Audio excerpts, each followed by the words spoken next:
গুরু ব্রহ্মা গুরু বিষ্ণু গুরুদেব মহেশ্বর গুরুরেব পরম ব্রহ্ম তস্मै শ্রী গুরবে নমঃ। গুরুই হলেন ব্রহ্মা, গুরুই হলেন বিষ্ণু এবং গুরুদেবী হলেন মহেশ্বর। গুরুই হলেন সাক্ষাৎ পরম ব্রহ্ম। গুরুই হলেন এই জগতের স্রষ্টা। হিন্দু সংস্কৃতিতে গুরুকে সর্বদা ঈশ্বরের সমান বলে মনে করা হয়েছে। গুরু পূর্ণিমা বা ব্যাস পূর্ণিমা হল আমাদের গুরু পরম্পরার প্রতি কৃতজ্ঞতা প্রকাশ করার একটি দিন। এটি ভগবান বেদব্যাসের জন্মজয়ন্তীর শুভ দিন। আষাঢ় মাসের শুক্লপক্ষের পূর্ণিমা তিথিতে গুরু পূর্ণিমা পালন করা হয়ে থাকে। এই পূর্ণিমাকে আষাঢ় পূর্ণিমা বলা হয়। এই তিথিতে জন্মগ্রহণ করেছিলেন বেদব্যাস, তাই এটি ব্যাস জয়ন্তী নামেও পরিচিত। গুরু পূর্ণিমা পালন করলে ব্যক্তির জীবন সুখ ও সমৃদ্ধিতে ভরে ওঠে। এই তিথিতেই গুরু আরাধনার মাহাত্ম্য রয়েছে। আজ 11ই শ্রাবণ, 29শে জুলাই বুধবার। আজকের দিনই পালন করা হচ্ছে 2026 সাল বা 1433 বঙ্গাব্দের গুরু পূর্ণিমার ব্রত। আজকের এই ভিডিওতে আমরা জানব গুরু পূর্ণিমার এই বিশেষ দিনটিকে কিভাবে পালন করা প্রয়োজন এবং সবথেকে গুরুত্বপূর্ণ এই দিনটিকে কেন এত মাহাত্ম্য দেওয়া হয়। নমস্কার বন্ধুরা, সনাতন বার্তা ইউটিউব চ্যানেলের একটি নতুন ভিডিওতে আপনাকে আরও একবার স্বাগত জানাই। ভারতীয় সংস্কৃতি, সনাতন ধর্ম, দেবদেবীর আলোচনা এবং ভগবান শ্রীকৃষ্ণের বাণীর প্রচার আমাদের এই চ্যানেলের মূল বিষয়বস্তু। আমি আশা করব এই ভিডিওটি দেখে আপনারা সমৃদ্ধ হবেন। তাহলে চলুন দেরি না করে বিস্তারিত আলোচনায় প্রবেশ করা যাক। পূর্ণিমা তিথি শুরু হয়েছে গতকাল মঙ্গলবার সন্ধ্যা 6টা 6 থেকে, যা থাকবে আজ বুধবার রাত্রি 7টা 40 পর্যন্ত।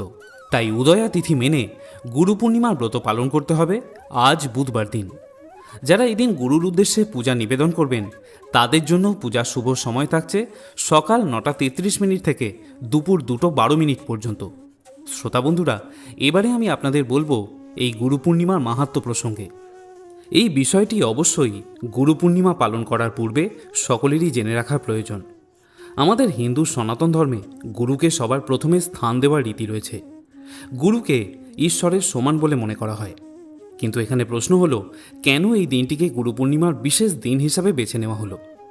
গুরু পূর্ণিমা বলতে প্রথমেই যার কথা বলতে হয় তিনি হলেন মহর্ষি ব্যাসদেব। এই পবিত্র তিথিতে তিনি জন্মগ্রহণ করেছিলেন, সেই জন্য একে ব্যাস পূর্ণিমা বা ব্যাস জয়ন্তীও বলা হয়ে থাকে। পুরাণ থেকে জানা যায় গুরু পূর্ণিমার এই বিশেষ দিনটি মহর্ষি বেদব্যাসের জন্মতিথি হিসাবে পালন করা হয়। তিনি ছিলেন ঋষি পরাশর এবং মৎস্যগন্ধা সত্যবতীর একমাত্র সন্তান। কিন্তু জন্মের পরেই এক বিশেষ কারণের জন্য তার মাতা পিতা তাকে পরিত্যাগ করেছিলেন। কিন্তু পরবর্তীকালে তিনি মহাশক্তিশালী ঋষিতে পরিণত হন। আমাদের হিন্দু শাস্ত্রে যে 4টি বেদের উল্লেখ পাওয়া যায়, অর্থাৎ ঋক, সাম, যজু এবং অথর্ববেদ, এই 4টি বেদের সম্পাদনা এবং পরিমার্জনা করেছিলেন ঋষি বেদব্যাস। এছাড়াও তিনি 18টি পুরাণ রচনা করেছিলেন এবং এর পাশাপাশি আমরা বেদব্যাসকে মহাভারতের রচয়িতা হিসাবে সকলেই জানি। উত্তরাখণ্ডের মানা নামক এক গ্রাম, যাকে ভারতের শেষ গ্রাম নামে অভিহিত করা হয়েছে, এই গ্রামের একটি বিশাল পাথরের গুহা রয়েছে, যেখানে নাকি 1000 বছর আগে মহর্ষি বেদব্যাস বাস করতেন। অনেকেই বিশ্বাস করেন যে এই গুহাতে বসেই তিনি মহাভারত রচনা করেছিলেন, আর ভগবান গণেশ তাকে মহাভারত রচনায় সাহায্য করেছিলেন এই গুহাতেই। এই মহাপবিত্র দিনে মহর্ষি ব্যাসদেব পিতা পরাশর এবং মাতা সত্যবতীর ঘরে জন্মগ্রহণ করেন এবং গুরু পূর্ণিমার এই দিনটিকেই তারই জন্মজয়ন্তী হিসাবে পালন করা হয়ে থাকে। শুধু তাই নয়, গুরু পূর্ণিমার এই পবিত্র দিনে গৌতম বুদ্ধ বোধিসত্ত্ব বা পরম জ্ঞান লাভ করেছিলেন এবং পরবর্তীকালে সারনাথে তার শিষ্যদের প্রথম উপদেশ প্রদান করেছিলেন। আবার অন্যদিকে হিন্দু পুরাণ থেকে জানা যায় যে ভগবান শিব আদি যোগী থেকে আদি গুরুতে রূপান্তরিত হয়েছিলেন এই পবিত্র পূর্ণিমা তিথিতেই। আজ থেকে কয়েক হাজার বছর আগে বছরের ঠিক এমনই সময় দেবাদিদেব মহাদেব সপ্তর্ষির 7 জন ঋষিকে মহাজ্ঞান প্রদান করেছিলেন আজকের এই তিথিতেই। এর পাশাপাশি জৈন ধর্মের ভগবান মহাবীর এই পবিত্র পূর্ণিমা তিথিতেই তার শিষ্যদের উদ্দেশ্যে পরম জ্ঞান প্রদান করেছিলেন। সুতরাং শ্রোতা বন্ধুরা, আপনারা বুঝতেই পারছেন যে বিভিন্ন দিক থেকে এই গুরু পূর্ণিমা বা ব্যাস পূর্ণিমা যথেষ্ট গুরুত্ব বহন করে।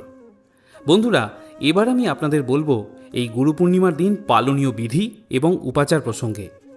গুরু পূর্ণিমার দিন সবথেকে যেটি গুরুত্বপূর্ণ কাজ সেটি হলো গুরুকে পূজা করা, গুরুর প্রতি যথেষ্ট সম্মান এবং শ্রদ্ধা নিবেদন করা। পবিত্র সনাতন ধর্ম আমাদের শেখায় যে প্রত্যেকটি মানুষের প্রথম গুরু হলেন তার মাতা এবং পিতা।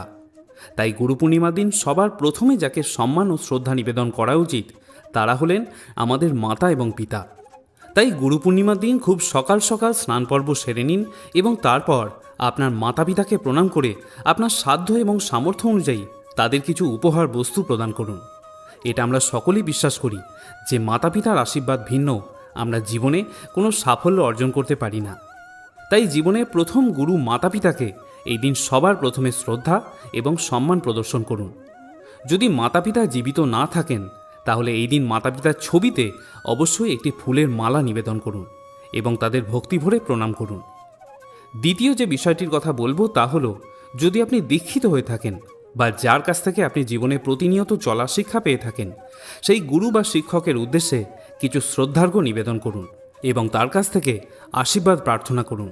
বন্ধুরা, যদি আপনার কোনো গুরু নাও থাকে তাহলে আপনি যাকে নিজের ইষ্ট দেব বা দেবী মনে করেন, অর্থাৎ যাকে আপনি মনে মনে বিশ্বাস করেন, তার পূজা এই দিন অবশ্যই করবেন।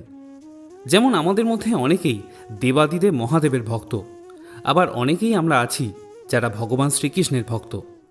অর্থাৎ আপনি যে দেবতাকে নিজের ইষ্ট দেবতা মনে করেন বা যাকে মনে মনে ভালোবাসেন তার পূজা আজকের দিনে অবশ্যই সম্পাদন করুন।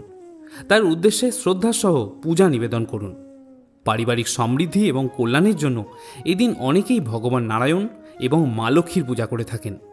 মনে করা হয় এই দিন মা লক্ষ্মীর পূজা করা অত্যন্ত শুভ ফল প্রদানকারী। এছাড়াও গুরু পূর্ণিমার দিন ভগবান বিষ্ণুর সন্তুষ্টি বিধানের উদ্দেশ্যে বিষ্ণুর সহস্র নাম পাঠ করা বা শ্রবণ করার বিধান দেওয়া হয়। এই বছর যেহেতু গুরু পূর্ণিমার দিন থেকেই শ্রী বিষ্ণুর চতুর্মাস শুরু হচ্ছে, তাই এই কাজটি পারলে অবশ্যই করবেন। এর পাশাপাশি গুরু পূর্ণিমার দিন রাতে চন্দ্রদেবের পূজা করে উপবাস ভাঙার বিধি রয়েছে। মনে করা হয় এতে মানসিক শান্তি মেলে এবং কুণ্ডলিতে চন্দ্রের অবস্থান শক্তিশালী হয়। আরেকটি বিশেষ কাজ এই মহাপবিত্র দিনে আপনি করতে পারেন। বড় ঠাকুর শনিদেবকে প্রসন্ন করার জন্য আপনার বাড়ির নিকটের কোনো শনি মন্দিরে গিয়ে এই দিন একটি প্রদীপ বা মোমবাতি প্রজ্বলন করে আসুন। যদি বাড়ির নিকটে কোনো শনি মন্দির না থাকে তাহলে একটি অশ্বত্থ গাছের নিচে একটি প্রদীপ প্রজ্বলন করে সেই গাছকে 7 বার পরিক্রমা করুন এবং মনে মনে শনিদেবের বীজ মন্ত্র ওম শন শনৈশ্চরায় নমঃ এই মন্ত্রটি উচ্চারণ করুন। বলা হয় যে এই প্রক্রিয়াটি করলে কুণ্ডলী থেকে সমস্ত গ্রহ দোষ কেটে যায় এবং আপনাকে শনিদেবের কুদৃষ্টি থেকে রক্ষা করে। এই দিন কালো তিল মেশানো জল দিয়ে শিবলিঙ্গের অভিষেক করলেও শনিদেবের প্রকোপ থেকে নিস্তার পাওয়া যায়। আজকের দিনে বজরংবলী হনুমানজির আরাধনা করলেও সংসারের বিপুল উন্নতি হয়। গুরু পূর্ণিমার দিন নিজের ইষ্ট দেবতাকে ফল, মিষ্টি এবং অন্নভোগ নিবেদন করুন। বিভিন্ন সাংসারিক জটিলতা, আর্থিক জটিলতা, বিবাহের বাধা কিংবা পড়াশোনার বাধা দূর করতে আজকের দিনে ভগবান শ্রীকৃষ্ণের বীজমন্ত্র ওম ক্লিম কৃষ্ণায় নমঃ এই মন্ত্রটি 108 বার উচ্চারণ করুন বা শ্রবণ করুন। বন্ধুরা, আগেই বলেছি যে আজকের দিনে ভগবান শ্রী হরিবিষ্ণু এবং মা লক্ষ্মীর উদ্দেশ্যে পূজা নিবেদন করা অত্যন্ত শুভ ফল প্রদানকারী। পূজার নৈবেদ্য হিসাবে আর কিছু দিন বা না দিন একটি নারকেল অথবা নারকেলের তৈরি যে কোনো এক প্রকারের ভোগ অবশ্যই অর্পণ করুন। এই পূজা সারাদিন উপবাস থাকার পর সন্ধ্যাবেলায় সম্পন্ন করতে হয় এবং পূজার সময় আলাদা করে মা লক্ষ্মীর সামনে একটি ঘিয়ের বা তেলের প্রদীপ প্রজ্বলন করতে হয়। এই প্রদীপটি ততক্ষণ পর্যন্ত জ্বলতে দেবেন যতক্ষণ না পর্যন্ত প্রদীপটি নিজে থেকেই নিভে যায়। বন্ধুরা, গুরু পূর্ণিমার এই বিশেষ দিনে বাড়িতে গীতা পাঠ করাকে খুবই শুভ মানা হয়। তাই এই দিন শ্রীমদ্ ভগবদ্গীতার যে কোনো একটি অধ্যায় থেকে গীতার কিছু শ্লোক অবশ্যই পাঠ করুন। গুরু পূর্ণিমার দিন যে কোনো ধরনের শুভ কাজ, যেমন দীক্ষা গ্রহণ করা বা সত্যনারায়ণ পূজা করাকে খুবই শুভ বলে গণ্য করা হয়। বলা হয় যে আজকের দিনে যে শুভ কাজ করা হয় তা অনন্ত অক্ষয় রূপে ব্যক্তির সাথেই থেকে যায়। তাই আজকের দিনে অনেকেই দুস্থ দরিদ্র ব্যক্তিদের দান ধ্যান করে থাকেন। আপনি আপনার সামর্থ্য মতো অভুক্ত পশুদের এদিন খাওয়াতে পারেন। এছাড়া দরিদ্র দুস্থ ব্যক্তিদের এই দিন আপনার সামর্থ্য অনুযায়ী খাদ্য বা অর্থ দিয়ে সাহায্য করার চেষ্টা করুন। শ্রোতা বন্ধুরা, এবারে আমি আপনাকে এমন 3টি মন্ত্রের কথা বলবো যেগুলি আমাদের উচিত আজকের দিনে অবশ্যই ইষ্ট দেবতার সামনে উচ্চারণ করা। মন্ত্রগুলি হল ওম অখণ্ডমণ্ডলাকারম ব্যাপ্তম যেন চরাচরম তৎপদম দর্শিতম যেন তস্मै শ্রী গুরবে নমঃ। গুরুর ব্রহ্মা গুরুর বিষ্ণু গুরুর দেব মহেশ্বর গুরু সাক্ষাৎ পরম ব্রহ্ম তস্मै শ্রী গুরবে নমঃ। অজ্ঞান তিমিরান্ধস্য জ্ঞানাঞ্জন শলাকয়া চক্ষুরুন্মীলিতম যেন তস্मै শ্রী গুরবে নমঃ। শ্রোতা বন্ধুরা, আমি আশা করব আজকের এই ভিডিওটি দেখে আপনি সমৃদ্ধ হয়েছেন। যদি ভিডিওটি আপনাদের ভালো লেগে থাকে তাহলে অবশ্যই একটি লাইক করার অনুরোধ করব। সকলে ভালো থাকুন, সুস্থ থাকুন। জগৎগুরু পরমেশ্বরের আশীর্বাদ আপনার এবং আপনার পরিবারের উপর সদা বজায় থাকুক। জয় গুরু, জয় শ্রীকৃষ্ণ।